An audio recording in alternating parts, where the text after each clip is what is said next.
Hello guys, आप सभी का हमारे चैनल पर एक बार फिर से स्वागत है। आज हम इस वीडियो में आने वाले एपिसोड के नोवेल के बारे में एक्सप्लेन करने वाले हैं, इसलिए अगर आपको इसकी स्टोरी लाइन पसंद आई तो वीडियो को लाइक जरूर करना। चलिए बढ़ते हैं वीडियो की तरफ। जैसा कि हमने पिछले एपिसोड में देखा था कि एक यूनिवर्सल शिप लगातार अर्थ की ओर आ रही थी और उसे अर्थ में पहुंचने में 3 महीने लगने वाले थे, जिसके बाद सीन चेंज करके हमें लू पेंग को दिखाया जाता है जहाँ पर वो प्रैक्टिस कर रहा होता है और उसके इंटरनल वर्ल्ड में गोल्डन ऑन बीच मेटल को स्वेलो कर रहा था और अभी के दौरान धीरे धीरे उसके पास मेटल की कमी भी हो रही थी। फिर भी आज के दिन बीस्ट के ट्रांसफॉर्मेशन का आखिरी दिन था और फिर हमें लू पेंग के इंटरनल वर्ल्ड को दिखाया जाता है जहाँ पर चारों तरफ फॉग ही फॉग था और फिर वहाँ पर गोल्डन ऑन बीच की बॉडी आ जाती है और उसके सामने 92 टन ब्लैक आयरन स्पीड रखे होते हैं और देखते ही देखते गोल्डन ऑन बीच पूरे ढेर को खा जाता है और चारों तरफ जितना भी फॉग था वो गोल्डन ऑन बीच की बॉडी को पूरी तरह से ढक देता है और शैल की तरह बन जाता है। और फिर वहाँ पर गोल्डन ऑन बीच की बॉडी इवॉल्व होना स्टार्ट हो जाती है और उसका आकार बढ़ के 420 मीटर हो जाता है और लू पेंग का इंटरनल वर्ल्ड भी 40 किलोमीटर क्यूबिक साइज का हो जाता है और साथ ही golden on beach star level 4 में आ जाता है। दरअसल यहाँ पर स्टार लेवल में भी अलग अलग गैप्स होते हैं क्योंकि स्टार लेवल के पहले 3 स्टेज आसान होते हैं,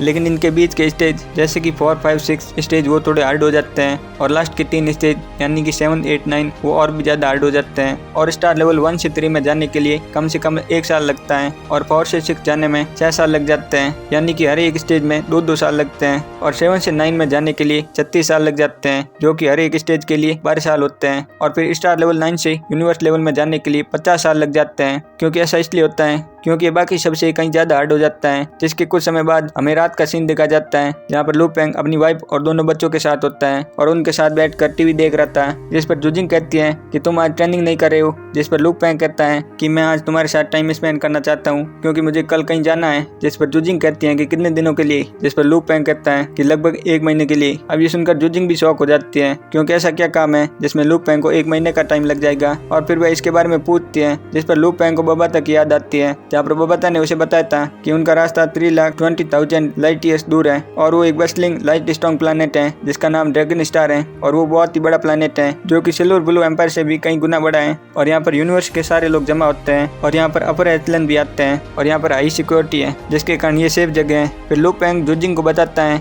कि मैं जहाँ जाने वाला हूँ उसका नाम ड्रैगन स्टार है, जिस पर जुजिंग कहती है कि ये जगह कहाँ पर है, जिस पर लू पेंग बताता है कि ये जगह अर्थ से बाहर है और मैं वहाँ पर जरूरी काम के लिए जा रहा हूँ और ये प्लैनेट अर्थ से बहुत दूर है, इसलिए मुझे इस काम में लगभग 1 महीना लग जाएगा। अब यहाँ पर जुजिंग परेशान होती है लेकिन लू पेंग को रोक तो नहीं सकती थी, इसलिए मान जाती है। फिर अगली सुबह हमें लू पेंग को दिखाया जाता है जहाँ पर वह अपनी फैमिली के साथ खाना खाता है और फिर लू कहता है कि मैंने सुना है कि आप 1 महीने के लिए कहीं जा रहे हैं, लेकिन आप अपनी स्पीड से लगभग 1 दिन में पूरी धरती की सैर कर सकते हैं। अब यहाँ पर लू पेंग ये बात किसी को नहीं बता सकता था कि वह यूनिवर्स में ट्रेवल करने जा रहे हैं क्योंकि उसे एक्सप्लेन करने में बहुत मुश्किल हो जाती। अगर वह कहता है कि वह ट्रेनिंग करने जा रहा है तो उसकी फैमिली तो मान जाती, लेकिन होंग और थंडर गॉड इसे नहीं मानते। लेकिन फिर भी वह कहता है कि वे ट्रेनिंग करने जा रहे हैं, लेकिन अगर होंग और थंडर गॉड आए तो उनसे कहना है कि मैं ट्रेनिंग में बिजी हूँ और अभी मैं बाहर नहीं आ सकता। जिसके बाद लू पेंग अपनी फैमिली को बाय करके निकल जाता है और फिर वह ब्लैक ड्रैगन शिप में आ जाता है और यूनिवर्स में ट्रेवल करने के लिए निकल जाता है। जिसके बाद हमें शिप के कंट्रोल रूम में दिखा जाता है जहाँ पर लू पेंग अपने ब्लड रेड आर्मर में खड़ा था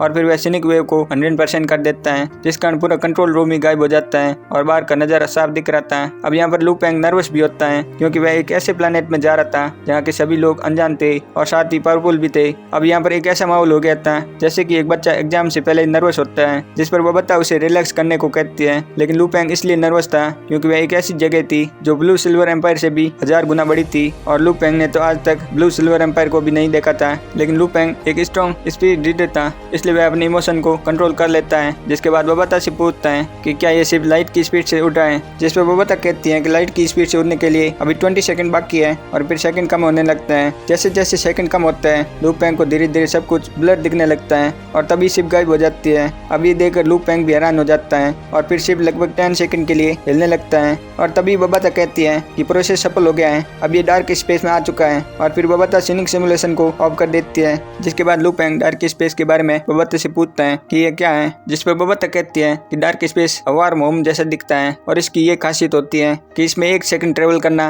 नॉर्मल स्पेस में 10 मिलियन टाइम्स ट्रेवल करने जैसा है, यानी कि जो नॉर्मल स्पेस में 10 मिलियन टाइम्स को ट्रेवल करते हैं और यहाँ पर सिर्फ 1 सेकंड के बराबर है। अब ये सुनकर लू पेंग शॉक हो जाता है, जिसके बाद बबाता सारी कैलकुलेशन करके बताती है कि हमें उस प्लेनेट में पहुंचने के लिए 10 दिन का टाइम लगेगा, इसलिए तुम इस दौरान वहाँ की चीजों के बारे में जान लो। जिसके बाद सीन चेंज करके हमें 9 दिन के बाद का सीन दिखा जाता है, जहाँ पर बबाता कहती है कि हम 20 मिनट में ड्रैगन स्टार में पहुंचने वाले हैं। अब ये सुनकर लू पेंग भी एक्साइटेड हो जाता है। फिर बबाता से पूछता है कि black dragon ship origin space में कैसे आएगा, जिस पर बबाता कहती है कि ये तो आसान है, हमें बस स्पीड को स्लो करना है क्योंकि डार्क स्पेस में कोई भी मोशनलेस एग्जिस्ट नहीं करता है। और फिर बबाता शिप की स्पीड को कम करने लगती है और फिर वे ओरिजिन स्पेस में आ जाते हैं। जिसके बाद बबाता सीनिक सिमुलेशन को 100% कर देते हैं, जिससे बाहर का नजारा साफ दिख रहा था। अब ड्रैगन स्टार के ऐसे खूबसूरत नजारे को देखकर लू पेंग भी समझ होने लगता है। जिसके बाद बबाता कहती है कि ज्यादा भावुक होने की जरूरत नहीं है, तुम्हें प्लान के हिसाब से चलना है। जिस पर लू पेंग कहता है कि तुमने तो कहा था यहाँ अंदर जाने के लिए पैसों की जरूरत होती है, लेकिन मेरे पास एक भी पैसा नहीं है, तो मैं अंदर कैसे जाऊंगा।